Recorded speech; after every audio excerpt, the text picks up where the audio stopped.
මේ දවස්වල රස්නෙට කොච්චර වතුර බිව්වත් තිබහ යන්නේ නැහැ නේද?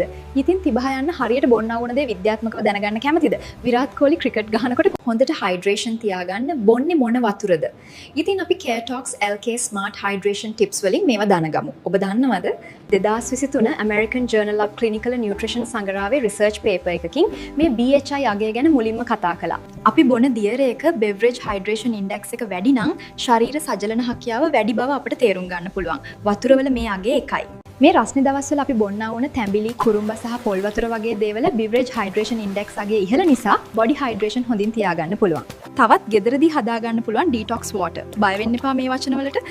නෙල්ලි, දෙහි, දොඩම් කපල වතුරට දාලා මේවා හදාගන්න පුළුවන්. මේ වගේ beverage hydration index වතුර වලට වඩා වැඩි නිසා body hydration හොඳින් තියාගන්න පුළුවන්. විරාත් කොහ්ලි වගේ world class player කෙනෙක් ක්‍රීඩා කරනකොට body hydration හොඳින් තියාගන්නේ homemade cucumber water වලින් තමයි. බොන දේ වලින් විතරද body hydration හොඳින් තියාගන්න පුළුවන්. ඇත්තටම නැහැ. මේ දවස්වල පුළුවන් නම් පිපින තක්කාලි, කොමඩු, ගස්ලම්බු දිනපතා ආහාරයට ගන්න. මේවේ food matrix water නැත්නම් ආහාරවල සැඟවුණු ජලය ඉතාම ඉහළයි. හයිඩ්‍රේෂන් කියන්නේ වතුර වැඩිපුර බොන එක විතරක් නෙවෙයි, හරි විදිහට බොන එක. Care Talks LK, Care starts with you.